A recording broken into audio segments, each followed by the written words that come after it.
The feedlot is empty. For now, troughs extending to the horizon, metal and dirt, and the promise of efficiency.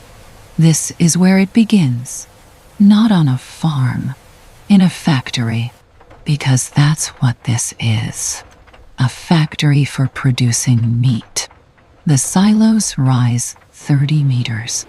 Grain storage, feed supply, the fuel that makes the machine run. My grandfather raised cattle. Iowa, 1950s, 20 head on 40 acres. He knew each one by temperament. This one was stubborn. That one was gentle. This one always broke through the fence. He would have called this place an abomination. But he would also recognize it. Because even back then, even on his small farm, the logic was there. The beginning of the idea that an animal is a unit of production. Feed in, meat out. Simple mathematics. The mixer blades rotate, blending proteins and grains and antibiotics into a perfect formula, calculated for maximum growth at minimum cost. Science. That's what we call it now. Progress. The barn waits. Empty stalls in perfect rows. Ventilation fans already spinning, preparing the environment. Temperature controlled. Air filtered. Every variable managed. Nothing left to chance. Nothing left to nature. Conveyor belts ready to deliver feed. Water systems calibrated. Collection systems in place. Every biological need anticipated and mechanized. The egg collection rollers turn. The milking stations pulse. The incubation chambers hum with warmth. Infrastructure for transformation. Life into product. D2. Animal into commodity. The weighing scale settles. Ready to measure. Ready to convert living weight into market value. This is the genius of the system. It reduces everything to numbers. Kilograms. Dollars. DOS. Return on investment. An animal stops being an animal. It becomes data, a line item, a profit margin. The ventilation shaft pulls air from the barns, removing ammonia, removing methane, removing the smell of 10,000 animals breathing.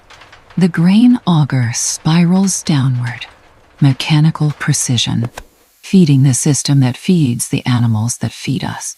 My daughter is 12. Last year, she asked if we could visit a farm, see where her food comes from. I didn't know what to tell her. This isn't a place for children. This isn't old McDonald. This is industrial protein production. So I took her to a petting zoo instead. She fed a goat from her hand. She laughed when it tickled her palm. She has no idea that goat might end up at a place like this, confined in a farrowing crate, under a heat lamp that swings like a pendulum. Mechanical, efficient, precise. The stunning equipment waits. Electrical probes ready. Hydraulic restraints in position. We call it humane. We've designed regulations, standards, best practices. But standing here, looking at these machines, I wonder, is there a humane way to do this at industrial scale? Or is humane just a word we use to feel better about the mathematics? The medication dispensing system drips slowly. Pharmaceuticals keeping animals healthy in conditions that would otherwise make them sick. The gestation crates stand in rows. Steel bars. Narrow spaces. Pregnant sows confined so they can't roll over and crush their piglets. Efficiency. That's the logic. Save the piglets. maximize birth rates, increase production. But the sow can't turn around, can't walk, can't do anything that pigs evolved to do. We've optimized the suffering. The hoof trimming chute waits. The grain mill grinds. The manure pit accumulates beneath slatted floors. Everything has its place. Everything serves a function. Everything flows through the system.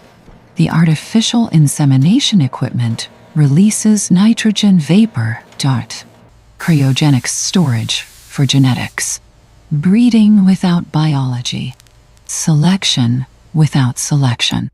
We've mastered reproduction, controlled it, made it mechanical. The loading ramp angles upward. Destination unknown. Or maybe we know exactly where it leads. Vaccination guns loaded, ear tags numbered, heat lamps suspended. Each animal will get a number. Each animal will be tracked. From birth to death. From insemination to consumption. Castration equipment sterilized. Growth hormones prepared. Debeaking machines heated. We modify them, alter them, change their bodies to fit our systems. Tail docking, teeth clipping, beak trimming. These are not medical procedures. These are preventive measures, preventing animals from hurting each other in conditions so crowded that violence is inevitable. We created the problem. Then we solved it by changing the animals. The scale platform waits. The antibiotic mixer stands ready. Every input calculated. Every output measured. The machine doesn't waste anything. Except maybe the question of whether we should be doing this at all. And then they come. Not animals. Not really. Just shapes. Silhouettes. Anonymous forms entering the system. They move slowly through the gate. Single file. No names. Just numbers. This is the first transformation. Individual becomes inventory. At the feeding trough, they line up, heads down. Synchronized eating. The same motion repeated across hundreds of bodies. My son works in tech. San Francisco. He's a vegan. He tells me about factory farming. Shows me videos. Statistics. I don't argue with him. How can I? But I also think about his grandfather. His great-grandfather. Farmers who worked the land. Who raised animals. Who killed them with their own hands. They weren't cruel. They were feeding their families. Feeding their communities. Somewhere between then and now, we industrialized empathy out of the system. The milking machine attaches. The cow becomes part of the apparatus. Machine and animal merged. Extraction rhythm pulsing. The truck loads them. Silhouettes ascending the ramp. Crowded together. Bodies pressed into the container. Cargo. That's what they are now. Livestock. A term that means exactly what it says. Stock that is alive. For now. The gestation crate confines. Metal bars pressing close. The sow making small repetitive motions. Stress behaviors in a stressful space. We know they feel stress. We've studied it. Measured cortisol levels. Documented stereotypies. Observed behaviors that only occur in captivity. We know all this. And we do it anyway. Because the alternative is more expensive. Less efficient. Produces less meat. And we need the meat. All of us. 3 times a day. At every meal. We're all part of this machine. Everyone who eats. Everyone who shops. Everyone who doesn't think too hard about where their food comes from. The hooks hang empty, for now, suspended from overhead rails, waiting. The conveyor moves in measured intervals, systematic, precise. The stunning box sparks, electrical current arcing, consciousness elimination infrastructure, the engineers call it. Technical language for killing.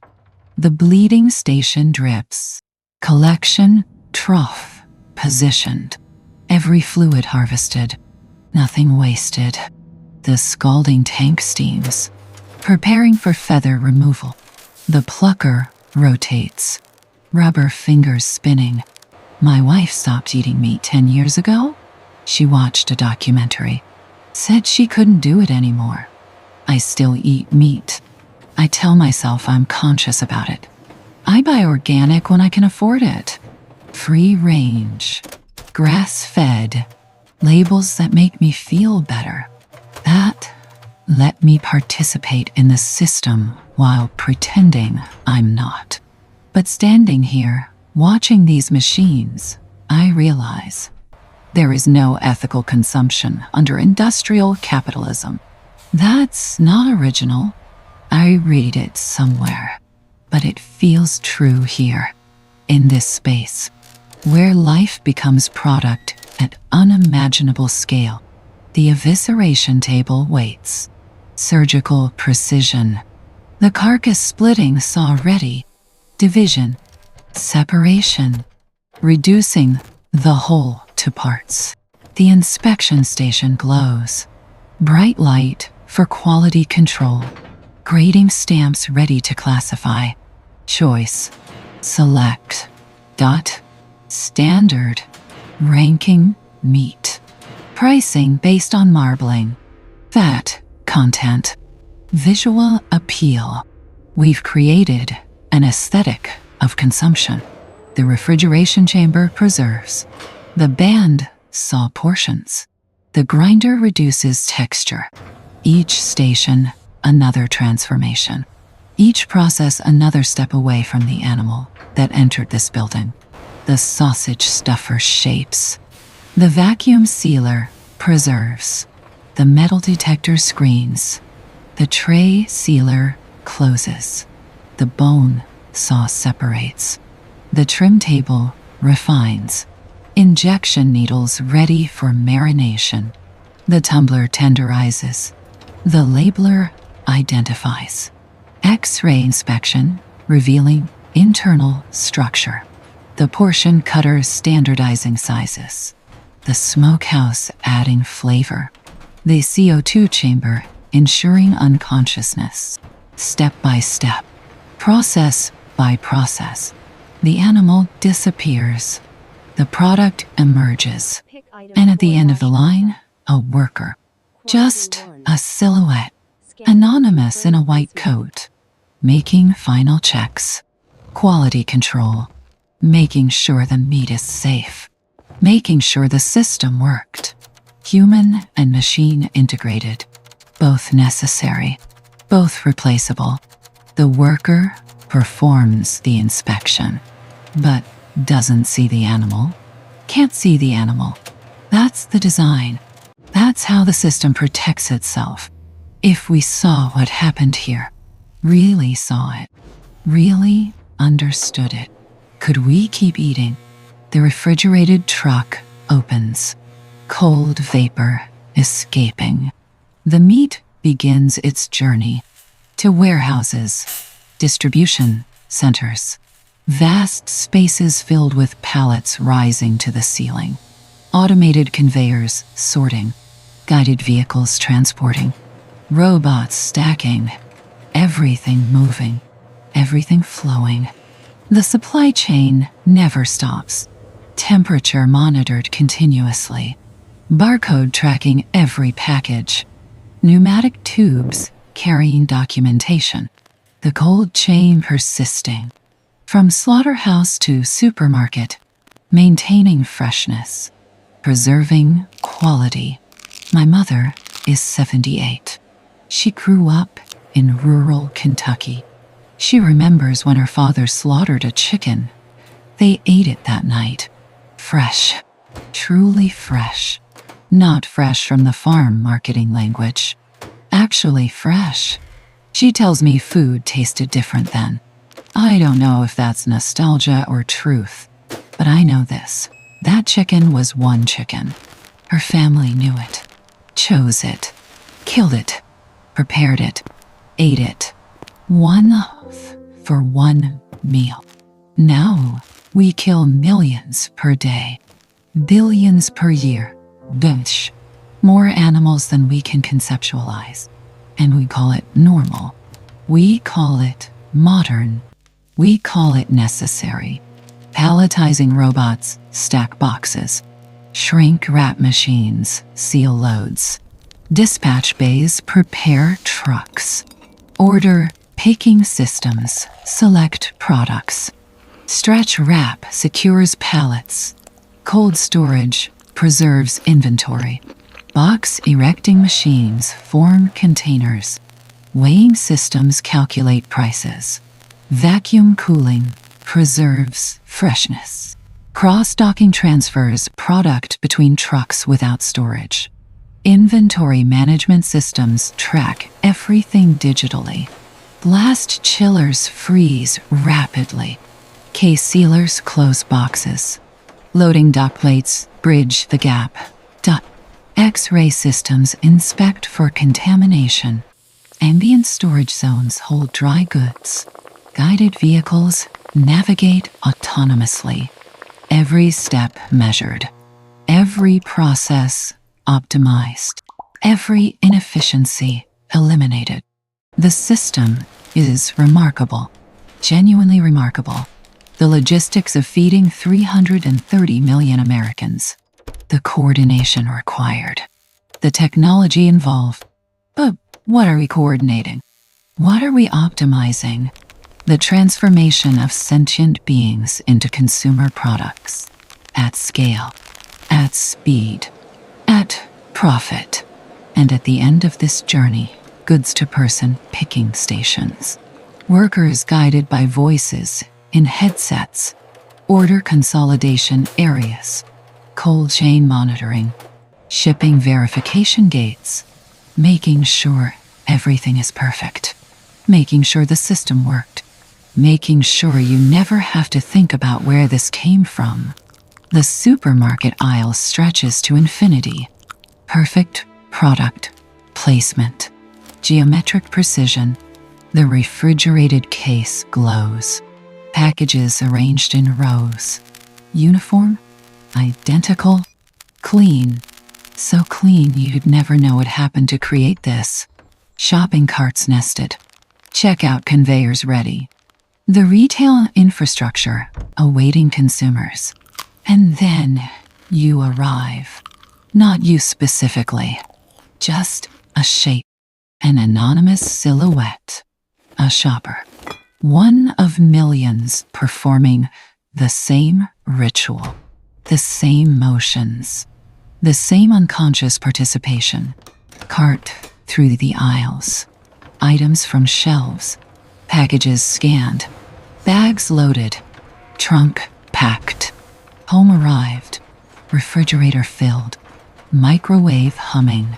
Dinner table set. Fork to mouth. Chewing. Swallowing. Repeat. 3 times a day. Every day. Forever. My daughter asked me once, "Dad, why do we eat animals?" I told her, because humans always have. Because we're omnivores. Because it's natural. She said, "But this isn't natural. The grocery store isn't natural. None of this is natural." She was 8 years old. And she was right. The fast food counter gleams. Drive-through window ready. Assembly line preparing meals. Workers at stations. Silhouettes in uniform. Performing choreographed movements. Burger assembly. Fry basket lowering. Soda dispensing. Order numbers illuminating. Bags handed through windows. consumed in cars, in front of screens, alone. Well, the trash receptacle overflows. Wrappers, containers, the remnants of consumption. Cafeteria trays moving down the line. Vending machines dispensing. Delivery bags arriving at doorsteps. Smartphone screens glowing with food apps. Meal selection gamified. Consumption digitized. The couch holds a silhouette, eating from a container, staring forward. Alone with abundance, the kitchen garbage fills. The refrigerator empties. The refrigerator fills again. The cycle continues, day after day, meal after meal. We are the machine, not separate from it. Part of it. Our hunger drives it. Our choices sustain it. Our silence permits it. And so it begins again. New livestock entering the feedlot. Silhouettes moving into feeding positions. The conveyor starting. The first carcass approaching the stunning station. The truck departing the warehouse. Beginning another delivery circuit. The supermarket shelves being restocked. In darkness, before the stores open. Shopping carts returning to collection areas. Ready for the next consumer. New shoppers entering. Anonymous. Interchangeable. Performing the same ritual as everyone before them. Fast food workers beginning morning shifts, taking their positions at assembly stations. Grocery bags appearing on counters again. The cycle repeating. And beneath it all, the gears. The massive gears of the feeding machine. Rotating. Barely perceptible. So slow, you have to watch for hours to see them move. But they're moving. They're always moving. From farm to slaughterhouse. From warehouse to supermarket. From refrigerator to mouth. Life to meat. Meat to product. Product to waste. Waste to soil. Soil to grain. Grain to feed. The circle closes. The circle never closes. We built this machine. All of us, with our appetites, with our demand, with our refusal to pay true cost. The true cost isn't measured in dollars. It's measured in lives, in suffering, in environmental destruction, in the slow erosion of our capacity to see other beings as anything other than resources. My grandfather wouldn't recognize what we've built, but his 20 cows were the beginning, the first step down this path. We told ourselves we were feeding the world, solving hunger, making protein affordable, and we did. Meat is cheaper now than it's ever been in human history. But what did we sacrifice to make it cheap? The gears rotate, slower and slower, but never stopping. The feeding machine persists, not because it's good, not because it's right, not because it's necessary, but because we feed it 3 times a day, every single one of us, and it keeps running and running and running until we stop feeding it, or it stops feeding us.